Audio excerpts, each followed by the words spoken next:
कितने लोग यहाँ पे मम्मी पापा है बच्चों के?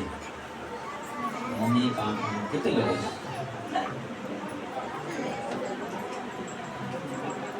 अजय, अरे नहीं, मेरा अजय हाथ नहीं उठाया ऐसे सोचा।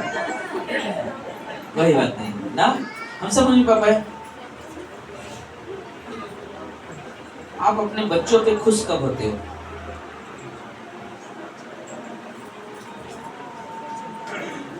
आप अपने बच्चों पे खुश कब होते हो? बच्चों से खुश कब होते हो? ऐसा लगता है कभी अपने बच्चे से खुश नहीं हुआ आप। वो प्रभु अनुग्रह, अभिषेक किधर है? और भी बच्चे यहाँ बैठे, देखो आप खुश नहीं हो अपने बच्चे से? बच्चे काम करते हैं। हाँ? जब हमारी बातें मानते हैं, अच्छा से सुनते तो अच्छा कुछ करते हैं, अच्छा सुनते हो। ओके, और कोई? जब वो खुश होते हैं। जब वो खुश होते हैं, वाह। ओके, और कोई? माँ बाप तो बच्चों को ही देख के खुश होते हैं। वाह, देख के खुश हो जाते हैं। ओके, और कोई? मम्मी एंड पापा। बोलो कुछ तो आ रहे शब्द है आपके पास, बहुत सारे शब्द होंगे। एक स्टोरी से शुरुआत करते हैं। एक माँ बाप के पास दो बच्चे थे और दोनों बच्चों को माँ बाप बहुत प्रेम करते थे और अपने बच्चों को थोड़ा सा कंट्रोल में रखिएगा, ठीक है? तो बहुत प्रेम करते थे अपने बच्चों से और बच्चों में कुछ तो डिफरेंस रहते हैं, हर एक बच्चे में थोड़ा सा डिफरेंस होता है ना। कोई थोड़ा सा कुछ अच्छा करेगा तो थोड़ा सा कोई गड़बड़ भी कर देता है ना। और सबसे मालूम है, आप याद रखना, शायद आपको किसी ने बताया और नहीं बताया होगा, लेकिन मैं आपको बता रहा हूँ, 11 साल से 18 साल की उम्र बहुत बेकार होते हैं। बेकार का मतलब बहुत खतरनाक उम्र होते हैं। और उस समय में जब माँ बाप खुश होते ना उनके जीवन से, समझ लेना कि आप अपने बच्चों के प्रति बहुत ही ज्यादा जिम्मेदार हो। बहुत ही ज्यादा क्या हो? जिम्मेदार हो। क्योंकि जब बच्चे कुछ ऐसा करते हैं जहां पे माँ बाप बहुत खुश हो जाते हैं ना, तो बोलते कि उससे बड़ा खुशी कोई नहीं होती है। तो वो बच्चे ऐसे चलते थे और माँ बाप किस तरह से जीते थे और देखते थे कि हमारे बच्चे के, लेकिन कभी कभी क्या होता था, बच्चा हमेशा निराश कर देता था, हमेशा निराश कर देता था। कारण कहीं ना कहीं गड़बड़ कर देता था। अरे क्या, ये हमेशा ऐसे करता रहता है, ये देखो अच्छा है, ये कितना अच्छा करता है। लेकिन दोनों में बहुत फर्क था। फर्क क्या था? जो माँ बाप के सामने थोड़ा गड़बड़ करता था और जो अच्छा करता था, दोनों में फर्क था। जो गड़बड़ करता था वो माँ बाप के सामने गड़बड़ करता था, लेकिन पीछे का जीवन उसको बहुत अच्छा होता था। जो सामने बहुत अच्छा करता था और पीछे क्या करता था? बहुत गड़बड़ करता था। तो एक दिन उसका पिताजी मार्केट में निकला घूमते हुए, तो उसका पिताजी के दोस्तों ने मिला, उनको मिला, नमस्कार बोला, अरे कैसे है आप? सब ठीक है। और आपके बच्चे?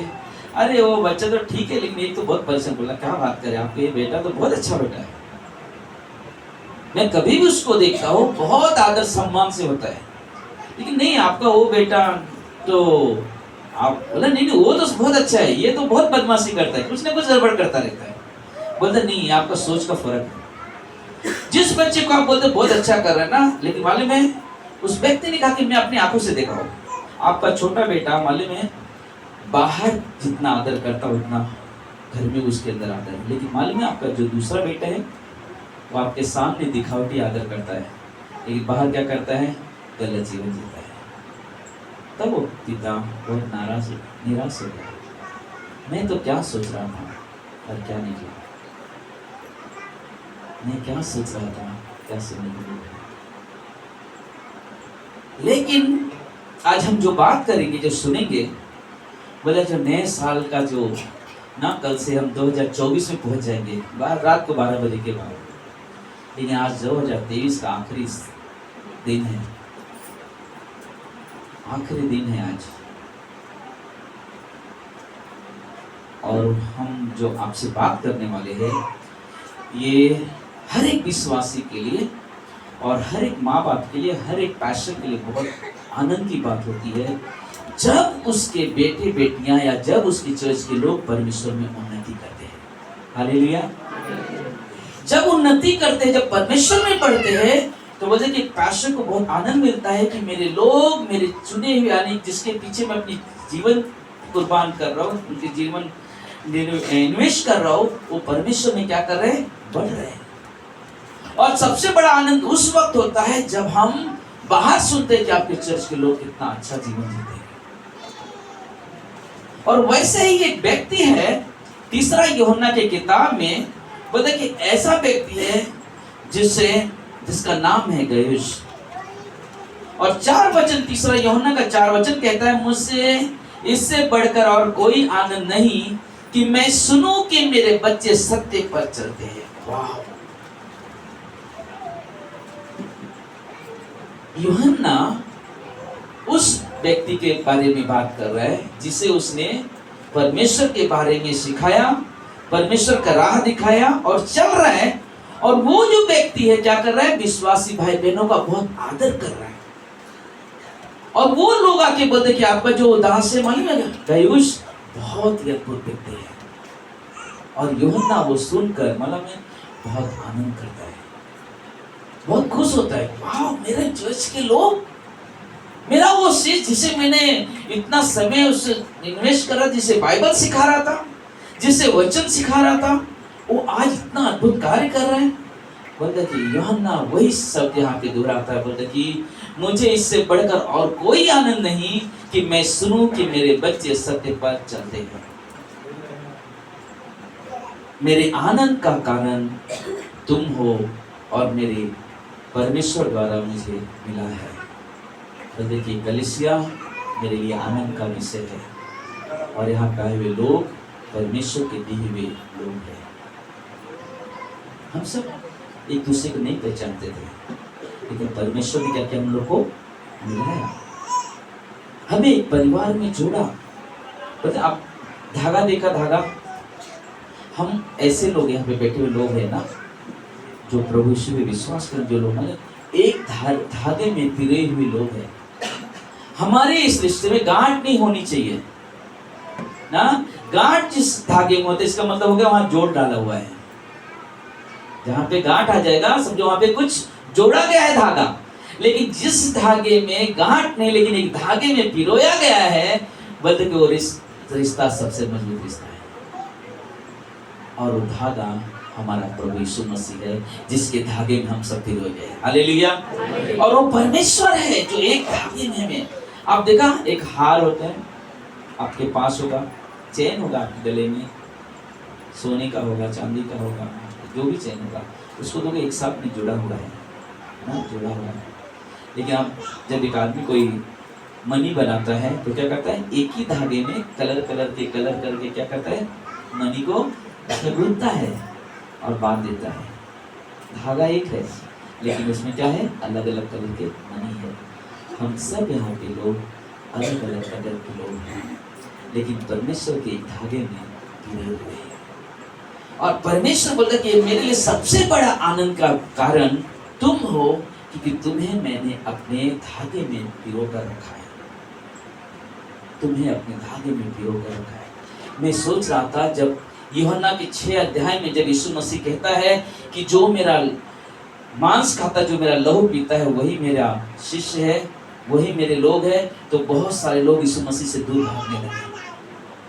लेकिन यीशु मसीह उस समय कितना आनंद हुआ होगा जब पतरस ने कहा, प्रभु हम तुझे छोड़कर कहां जाएंगे, क्योंकि जीवन की बातें तो तेरे पास है। वाह, कितना आनंद हुआ होगा यीशु मसीह को ना। सब चले गए, लेकिन इसने कहा, प्रभु हम कहां जाएंगे? आनंद की बातें तो तेरे पास है, आनंद की बातें तो तेरे पास है। और ये हमारे लिए सबसे अद्भुत है जब एक माँ बाप जब अपने बच्चों को उस आनंद में बढ़ते हुए देखते हैं, जब उनकी आत्मिक उन्नति होती है, वचन पढ़ते हैं, प्रार्थना करते हैं, बुराई से दूर रहते, संसार से दूर रहते, बोलते कि वो व्यक्ति को देखकर माँ बाप बहुत आनंदित होते हैं, क्योंकि वो अपने बच्चे को परमेश्वर में बढ़ता हुआ देखता है, परमेश्वर में बढ़ता हुआ देखता है। और वो हमारे लिए बहुत जरूरी है, वो हमारे लिए बहुत जरूरी है। हन्ना ने उसके पास बाज थी हन्ना, उसके पास संतान, लेकिन उसने कहा परमेश्वर अगर तू मुझे संतान देगा, जो मेरा बेटा होगा उसे मैं अपने लिए कभी नहीं रखूंगी। जिस दिन मेरा दूध पीना छोड़ेगा उस दिन प्रभु तेरे भवन में मैं समर्पित कर दूंगी तेरी सेवा के लिए।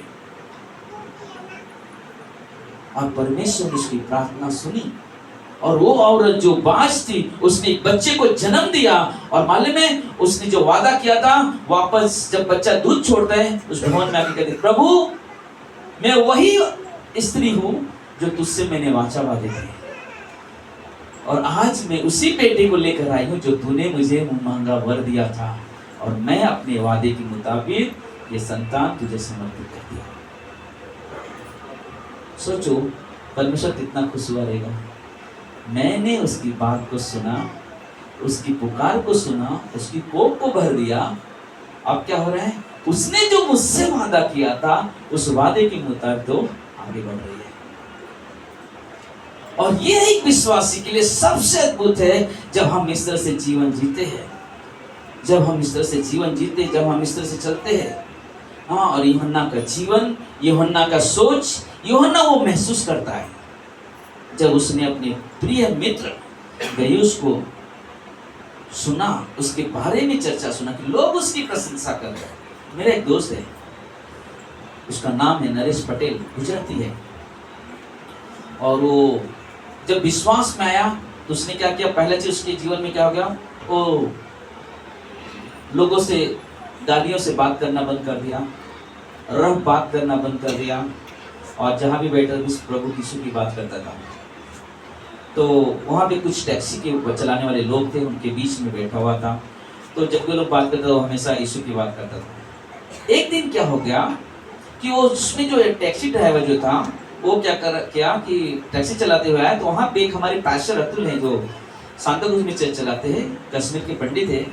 उन्होंने उनकी वाइफ जॉब पे जा रही थी तो वो टैक्सी में बैठे, तो तब थोड़ा दूर पहुंचा तो टैक्सी वाले ने क्या किया, एक मैडम को और देखा, बोला कि उनसे बोला मैडम इनको ले लूंगा क्योंकि मैं हमेशा इनको छोड़ता हूँ, तो उनको भी रास्ते में छोड़ते चला जाऊंगा, आपका भी काम हो जाएगा उनका भी हो जाएगा, मैं आपसे कुछ ज्यादा पैसा नहीं लग चाहिए तो आधा आधा दे देना आप लोग।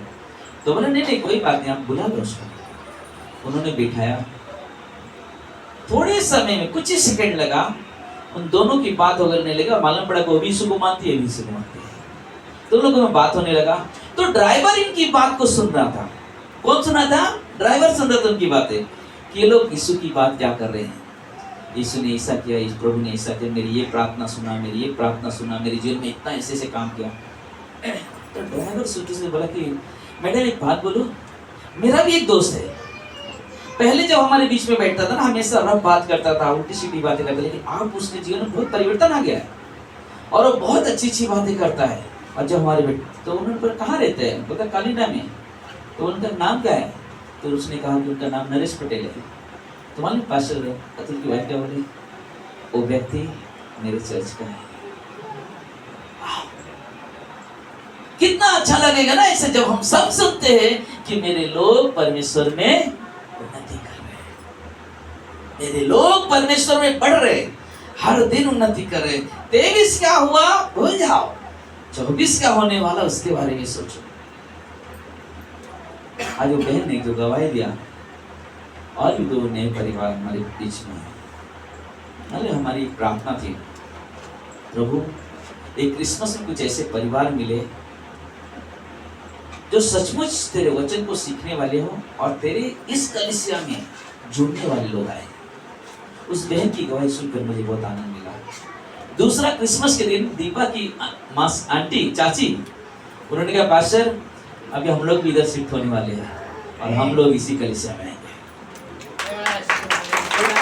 ये प्रार्थना, क्योंकि परमेश्वर क्या करता मालूम है, लोगों को इकट्ठा करना, लोगों को इकट्ठा करना है, क्योंकि हमें वो व्यक्ति चाहिए, परमेश्वर को वो लोग चाहिए जो उसकी आराधना सच्चे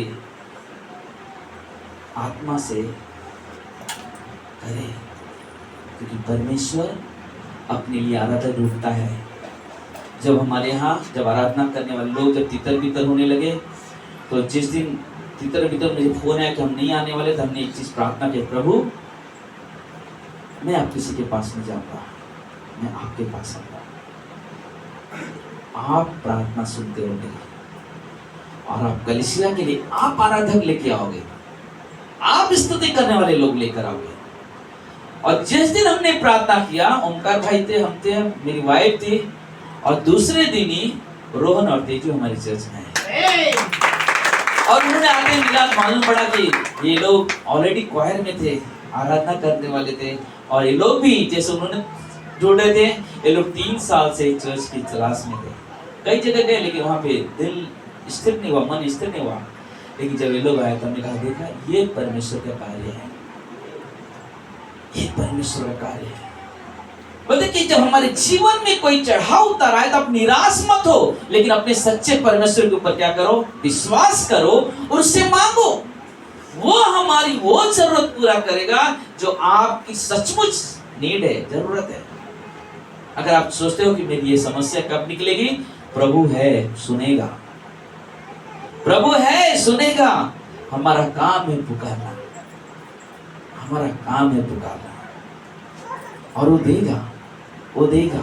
बस हम परमेश्वर के साथ मन चलते रहे ना, परमेश्वर के साथ चलते रहे। जब एक विश्वासी अपने जीवन में आनंद का अनुभव करता है, उसने सीखा और बढ़ता रहा, क्योंकि लोग जब देख रहे हैं कि वो परिपक्वता यानी कि आत्मिकता में उन्नति कर रहे हैं, आत्मिकता में उन्नति कर रहा है, बढ़ रहा है ना, बढ़ रहा है, बढ़ रहा है, चल रहे हैं। अगर आपका बच्चा छोटा सा है, अगर नहीं पढ़ रहा तब क्या बोलोगे, कुछ तो गड़बड़ है बच्चे में।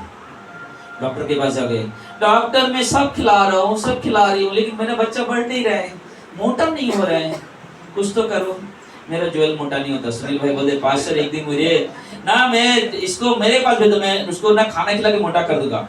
मैं बोला एक काम करो, आप मेरे जोएल को ले लो और शिवानी को मेरे घर में भेज दो। शिवानी मेरा काम करेगी, मैं इसको पतला कर दूंगा और तुम मेरे जोएल को मोटा कर देना।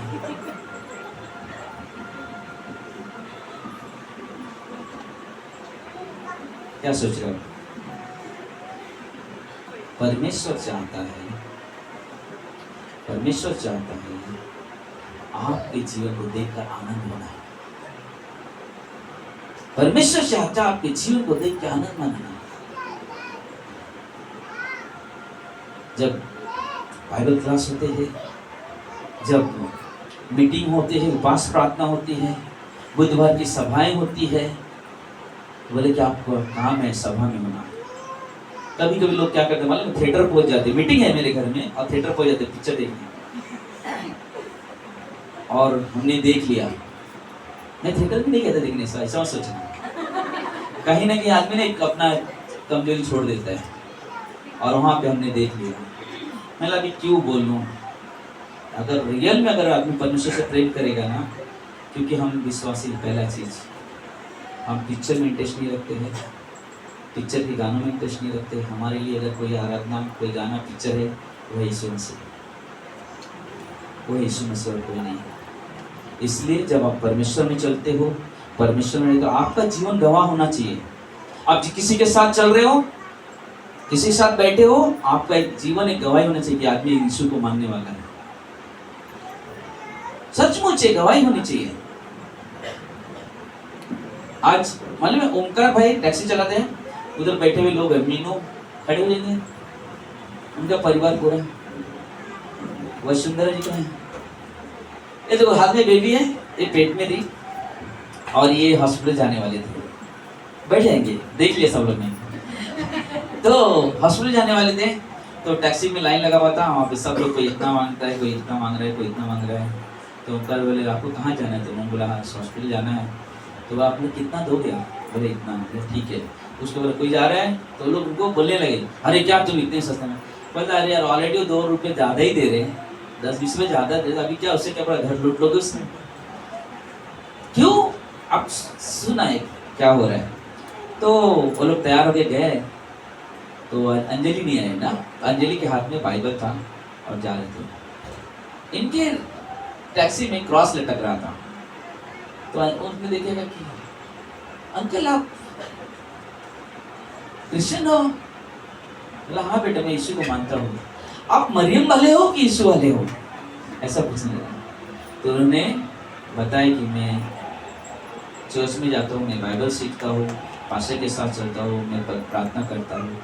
तो क्या हो गया, एक क्रॉस को देखकर उनके अंदर क्या हो गया, एक पहचान हुई। सोचो वहीं पे अगर ओमकार भाई वहां पे गाना गाते थे कुछ संसारी, मालूम एक विश्वासी क्या करता है, कहाँ पे आ गया हम लोग? क्योंकि मैं अगर रिक्शा में बैठता हूँ, अगर लड़का और कुछ चालू किया, मैंने भाई बंद कर दो। एक बार हम लोग वैसे जाते यहाँ से ओला लिया, तो उसने मस्त वीडियो लगाया मोबाइल में, गाना सुन रहा था, हम लोग बैठा तो मैंने भाई बंद कर दो। तो थोड़ा स्लो किया, मैंने बंद कर दो पूरा। फिर थोड़ा जब शिवाजी नगर पहुंचा तो मैं उसको बताने लगा कि मैं क्यों नहीं गाना नहीं सुनता हूँ, मैं एक विश्वासी हूँ, मैं प्रभु यीशु का दास हूँ और मुझे ये गाना पसंद नहीं, मेरे पास जो गाना गाना पसंद है, क्योंकि हम यीशु की महिमा करते हैं। और वो व्यक्ति पूरा रास्ते भर बात करते हुए बोला कि अपनी कहानी में बहुत जगह फंस जाता हूँ। उसको एक चीज़ कहा कि आप प्रभु से विश्वास करो, सब तुम्हारे काम से करो। जब हमको बाइनरी से उतारा, दोनों हाथ जोड़ के नमस्कार किया, बात किया और चल गया। मैं कहना क्या चाहता हूँ, याद रखना, हमारा जीवन वो जीवन बने जो प्रभु ने हमें लेकर आया यहाँ पे। आपका स्टेटस है मोबाइल में, आपके व्हाट्सएप पे स्टेटस होता है। मेरे कितने लोग देखते हैं, मैं सबको पहचान जाता हूँ, हाँ इन्होंने आज मेरा स्टेटस देखा, मैं क्या रखा हूँ, और आप क्या रखते हो वो भी हमें दिखाई देता है। आप रियल में यीशु के मानने वाले हो क्या संसार के, वो दिखाई देता है वहां पे। और वो चीज हमारे लिए बहुत जरूरी है समझना, क्योंकि हम परमेश्वर के लोग हैं और परमेश्वर चाहता है हम आपके जीवन को देख के आनंद मनाना। इसलिए मैं प्रभु का दास होने के नाते मैं चाहूंगा कि आप सब आत्मिक उन्नति करो और हर दिन करो और परमेश्वर में बढ़ो, क्योंकि दिन बुरे हैं, समय निकट आ चुका है, प्रभु यीशु आने वाले हैं। अपने आप को एक पवित्र, निष्कलंक, निर्दोष बना के प्रभु यीशु को समर्पित करो अपने जीवन को और परमेश्वर की महिमा करो। हालेलुया। आइए हम सब खड़े होंगे।